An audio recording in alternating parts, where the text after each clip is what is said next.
Welcome back to Spore. Arthuriel's here with me. Hello. He's with me, so it's just gonna be us two from now on.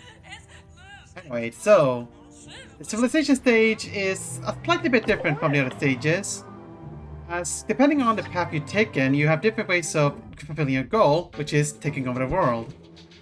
Since we're an economy city, we would have to basically trade with other civilizations by making money and then buy out the other cities. So you can see here, this is just a very simplistic city creator. You place down the buildings and things happen. It looks like a clown city, that thing. Yeah, kind of weird. I think this is like Max's assets or whatever. Oh no. Yes, you can see this very weird road there as well. Perfect. What can go? Anyway, so each building requires connection in order to produce resources. Like factories need to be connected to houses in order to make money. And entertainment buildings also need to be connected to houses by the buildings. You can tell by the green and bluish lines that they're also producing things. So to make the most of your cities, you have to basically set them up in a way that you produce the most money without sacrificing too much happiness.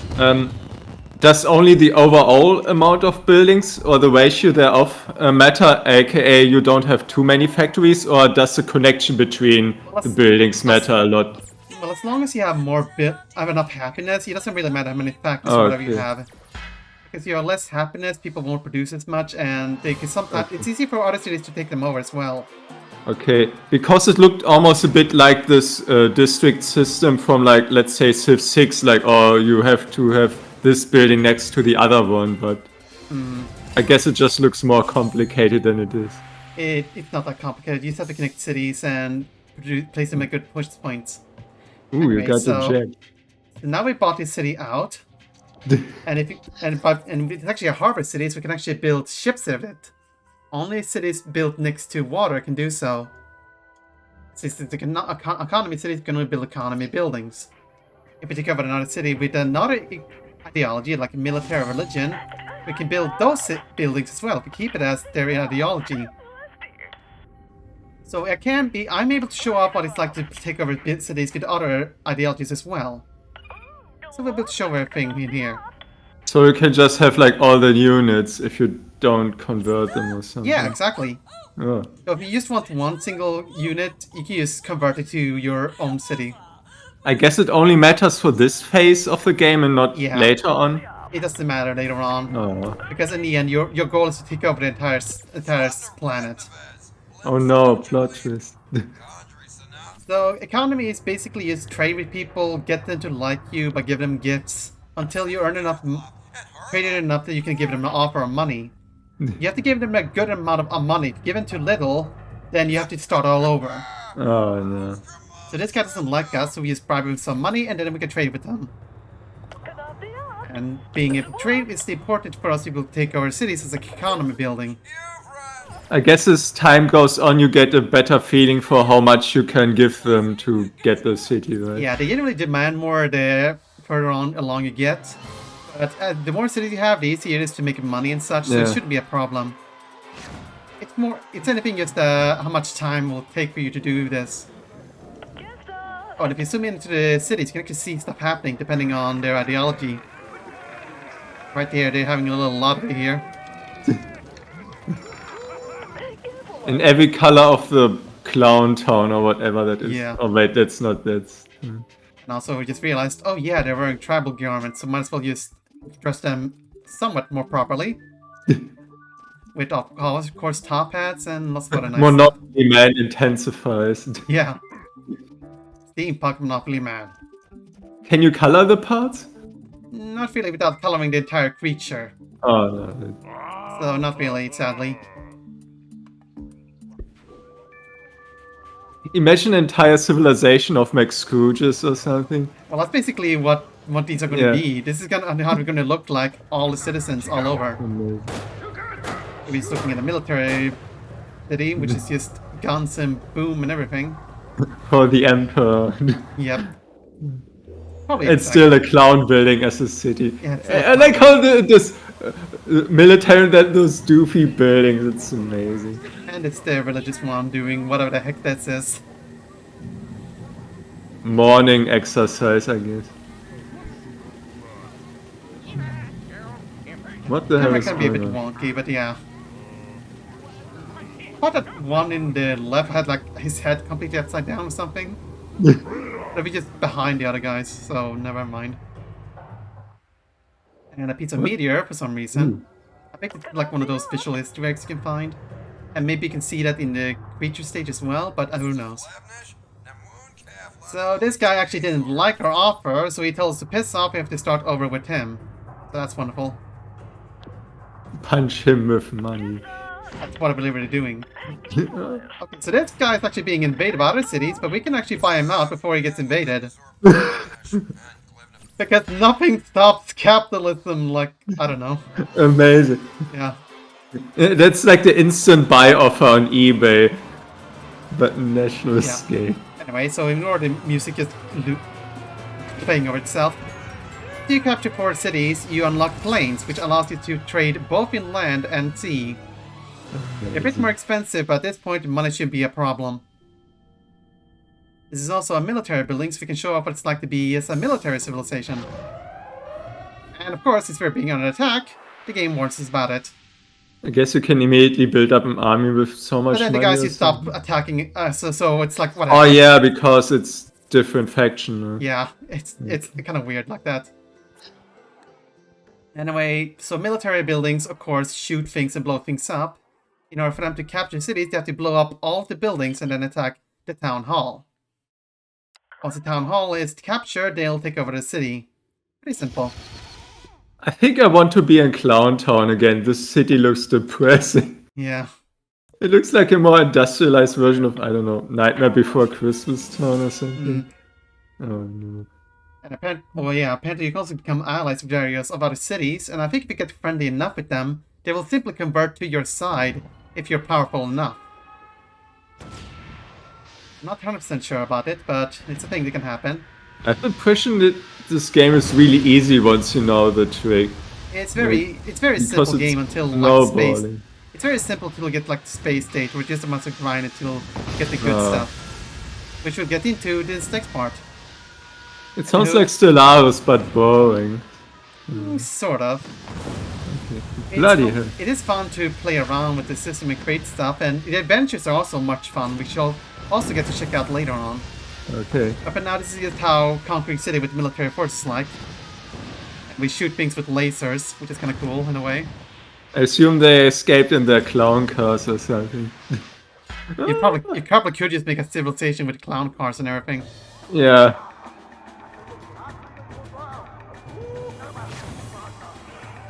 And this is the animation for Conquest Victory. Such. I think almost all civilizations are using those clown buildings as well, so we're basically just declaring war on all clowns, I guess. Which is kind of weird, but oh well. Only mimes are allowed. No. And here we are buying an actual religious city, I believe. So now we can actually convert cities by religious means as well. Which is basically the same as military, except less destructive. You'll see in a moment. So you see right there, that basically it plays a giant hologram and they try to convert the cities into your side.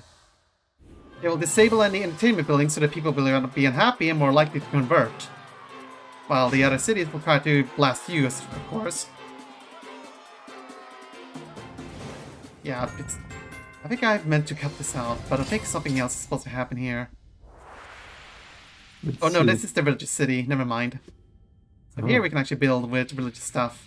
Oh wait, there was like a giant dragon in the corner, like in the upper left, like a black one. Yeah, that's that epic creature, and that epic creature is going to be a bit of a pain in the ass, as you'll see in a moment. Oh no, it's toothless.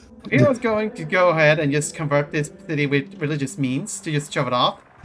But bloody hell. This creature has somehow other plans. He decided to blast me and blast everything I have in here. So that didn't work, so I figure, okay, how about we just send in more vehicles? We got the money. How to bomb your dragon. Oh, I don't think religious vehicles can attack them, so... Just ram it! No. Even the flying vehicles doesn't help. The epics can still attack them, because apparently they can breathe fire or whatever. So that's fun. But just spam vehicles until they basically you just can't cope anymore. I guess it's not like religious conversion. I think the people just get tired, like, okay, we are doing everything, we hate this That's hologram soap opera or whatever it is. that might be how religion's going to be like in the future. You convert by just annoying people to death. Yeah, it's like, just stop. Yeah. Anyway, so here we actually have another civilization that actually has 2 cities, so they actually become more of a threat in reality. Except not really. So I think we're gonna take one of their cities, so it's not gonna really matter later on anymore. I don't know what I was doing there. But there we go. Bam. The dragon comes in, stumps everything to death. And of course, depending, your ideology is dependent on the path you take in. So if you are friendly, you'll become religious. If you become aggressive, you'll become militaristic. And if you're in the middle, you become economics. Of course, at the end of this, it will determine your space-age civilizations and bonuses. And I tried to attack the epic, but no dice. It doesn't do anything. No. But it doesn't bother me anymore, so it's whatever. Yeah. Now, if you have only 2 cities left, there's this special ability you get for each faction. You can just basically just buy out all the cities. And for the religious one, it's different for each faction. I think the military one is basically just a reference to Doctor Strangelove, where you basically nuke every other enemy city. And it has the whole yeehaw part as well. And this is the economic one. You just bother them with capitalism and buy them out instantly. And you win. Well, that was fun. Yeah. And also, just one last thing. You can actually change the city's main anthem, whatever. You can basically remove these tools to make a little jingle here for a thing. You can choose the beat, the anthem, and all other such things. It's kind of like the kind of jingle you get in like Animal Crossing when you like talk to villagers and such. Okay. You can just customize it and change it around. Or just have the game just pick a random one for you. Oh, does it show you the notes of every anthem or whatever? Yeah, more or less. You can add or remove notes. You can make as big or as small anthem as you like, within reasons. Oh, I see. Not much point, but I guess it's nice if you want to customize everything. The buttons seem very small. It reminds me of Crusader Kings 2, which also had like really tiny buttons. I suppose it is. Anyway, with that, I don't know what I'm doing there. Oh, I think I was just saving just in case. Oh, that's the most important thing, I guess. I think in like my PC, in the CD version, the last time I tried to play this, it would just freeze when I just tried to transition into the space stage. So that sucked. But in the good old game version, it actually works, so no problem there. That's weird. Now, despite the fact that the time I went to the bottom, we're still economic, so we become a trader for a space stage. Yeah, I don't know what. I like how it goes down, then up, and wait. I think. What? I guess overall you are more economic, so it doesn't count the military bit at the end. Yeah, I suppose. I don't know. This game's kind of weird.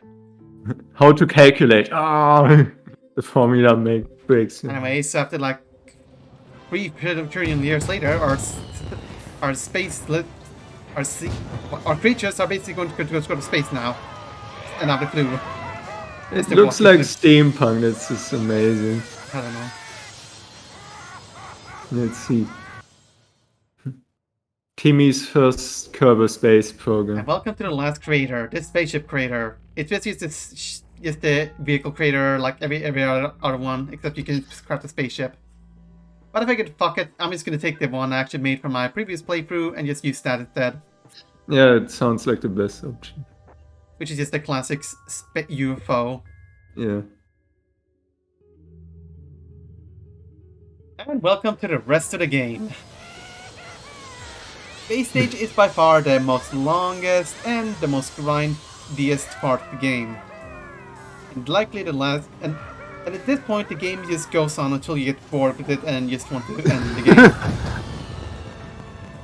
So for the goals for this playthrough is, like I think I mentioned before, but I'm going to get to the center of the universe, and I'm going to find a specific planet that you get hinted to in the galaxy. But for now, we get to name our captain thanks to the Adventures expansions. And we will get checking out the adventure stuff later on, since some of this stuff is kind of cool, actually. Ooh. It's basically just a creature creator, except you can basically make your own missions and such. We'll see later what there is some pretty interesting adventures. Anyway, so space stage, you basically control a spaceship all throughout. You can explore every planet in the galaxy and do whatever you like. There's no like consequence or moral line anymore. You're just free to do whatever you like. But for now, we're going to be stuck in tutorial land. And because it's for the playthrough people, I'm going to be showing the dialogue here, so you can just read dialogue or whatever. For the most part, it's going to be tutorials and a little bit of plot. They've launched a giant orb. Oh no, it's the Lost Crown again. No. Yeah, the orbs are just rings that allows you to fly in towards them, and it's just tutorial for you to check how you control a ship. The ship is pretty easy to control. You just move it around with the mouse keys or the keys. Oh, so it's like Superman 64, but with better controls. It's basically, you scroll up and down to move up and down from to the atmosphere.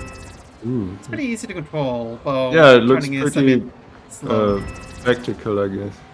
I mean, at least it works and doesn't bug out or some nonsense. Yeah. It's definitely more stable than some of the other stages.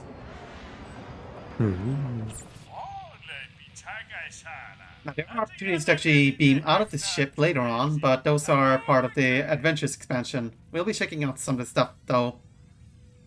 For now, we just have to learn how to use our tools and other such things. Right now, we have to go on a bit of a thing about some thick animals that we have to deal with. Oh, okay. So first down, we have to use the scan tool, which is a tool we'll be using a lot for various missions and other such things. You can also use it to scan the various plants and animals, so you can figure out what creatures there are on the plants and such.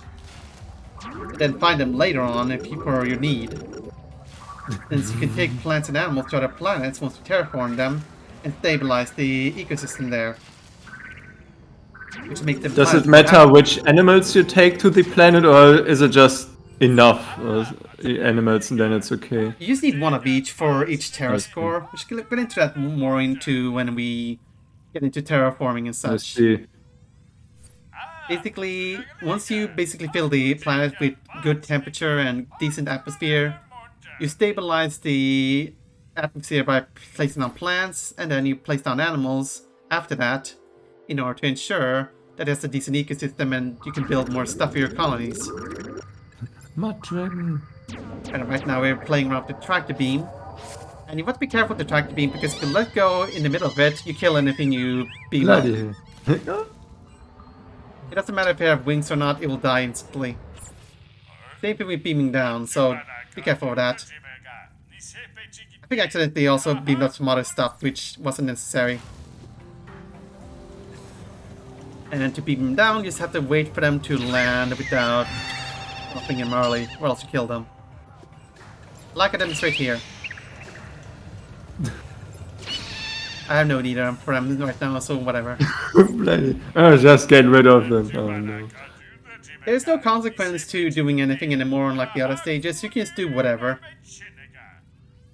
And in fact, you're basically required to do whatever if you want to basically get as much done in the game as possible. Anyway, so the specimen was sick. We need to exterminate them, so we get our first weapon, the laser. It's not a good weapon since it's just basically for like miscellaneous stuff. It's not very good for combat because it's very power consuming and not very strong. Oh. But it will be our early weapon for now. It's perfect for what we need to do to kill the creatures here. You have to heal them by using the laser. And just a single touch of the laser and it kills them instantly. We will find other weapons that are better suited to certain combat things. And you also might notice the weird kind of noise there. That's basically the scanner just telling you where you to go. It becomes more high-pitched the closer you are to your objective. Yeah, I noticed it. Yeah. Oh, that's good. It can be a bit awkward navigating around it, but for the most part it's pretty decent at getting in the way. Especially since on a circular planet like this, it can be a bit hard to find your bearing. Anyway, after this, we are basically allowed to exit the atmosphere and explore our solar system. Oh, that finally. I wonder if we can afford that one. Well, we start off with a lot of money, so we should be able to. Bit weird, we have to actually buy the thing from our civilization, but whatever. Anyway, with the interplanetary drive, we can actually exit the atmosphere and explore the solar system and all the planets within them. We can't leave the solar system though to explore the galaxy just yet. We have to do some more things though. And this is just the tutorial, badges tutorial. Badges are basically just achievements, except you get a reward. Each badge, which is focused on a certain gameplay aspect, will grant you the access to buy new tools and weapons and other such things to make your life a bit easier. And they're achieved by like trading, combat, missions. Basically anything you can do in the game gives you a badge for it. Are the planets actually rotating around the sun? Yes, they are actually. Oh, that's cool. Where are we going to explore this planet according to the mission?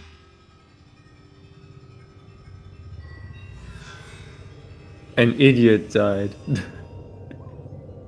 Kerbal Space Program, that happens. Wait, it doesn't look good. I don't know, might be any. Anyway, so we just have to use the scanner on that thing and we'll get something for our efforts. Interplanetary scrap dealers. It looks like the crappiest map ever. The treasure's over there! I wonder where it is.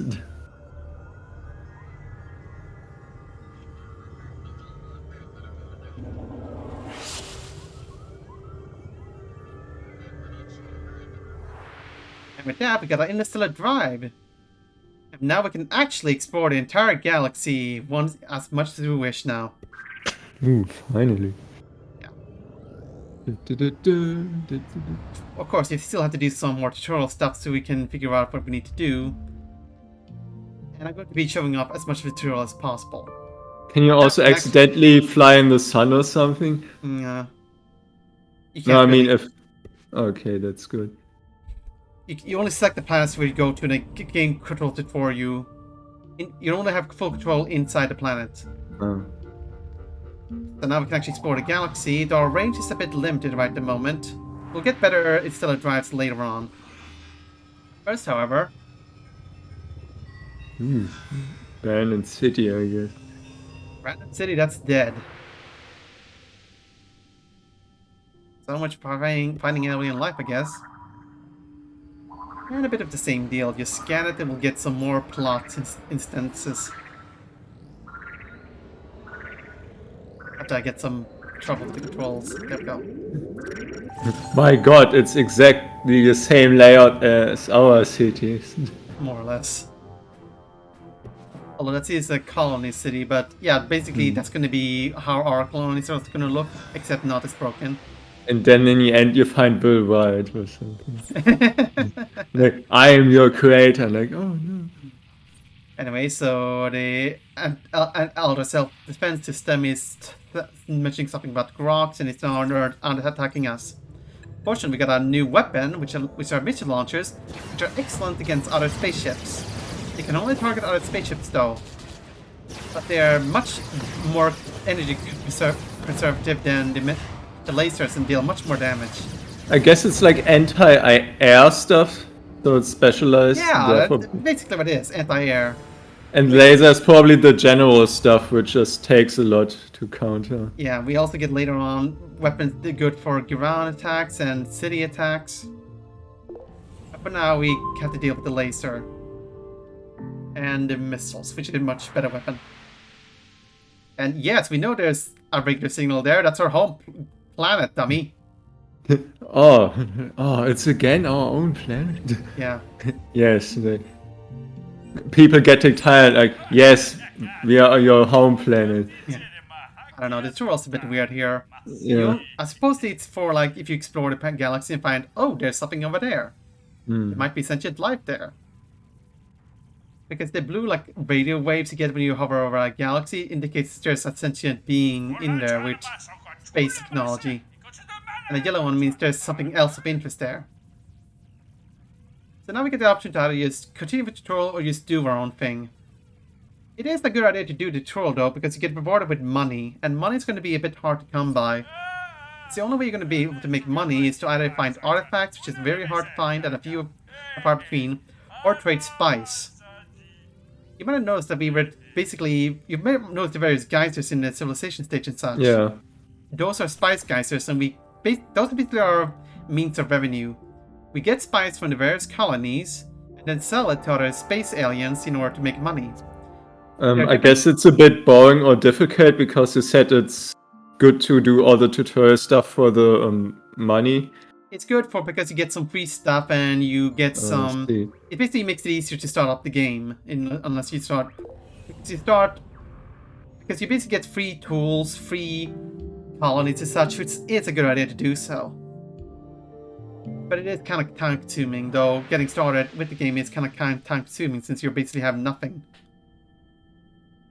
I was wondering what those tiny things going towards the star are. I think those are comets with the... I think those are comets, yeah. Yeah, I'm pretty sure.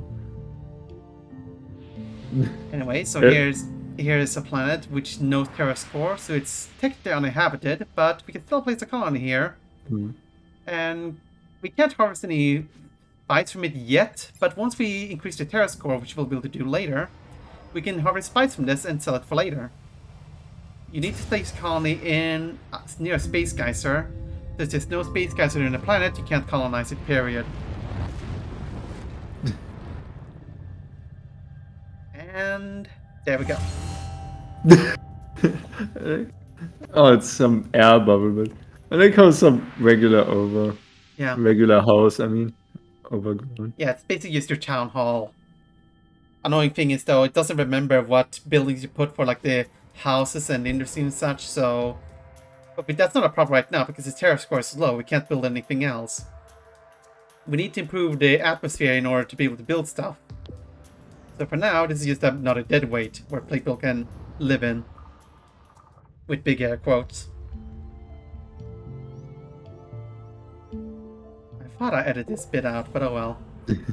Oh, that's why it's so cheap to live there. There's no life and no atmosphere. Yeah, it's just literally a giant rock in space that just happen to have spice. Yeah. Now your space... I wanted to say it looks like a space potato or something because of the... Your home planet will produce spice, but very slowly. Other colonies will produce them a bit faster. So it's better to rely on spice from other colonies. Of course, right now it's going to take a while. I guess it's there to incentivize you to make colonies with higher production that's probably rates. exactly what you wanted. Slow but steady production to incentivize you to produce more so you can get more money later on. Anyway, so right now we're going to go and try to find some actual space aliens. And of course, like I mentioned before, there are various radio waves when they hover over a planet over the galaxy view, and if there's blue lines, that indicates there's sentient life there, which means there might be another civilization. And we'll meet a couple of them as we go about this.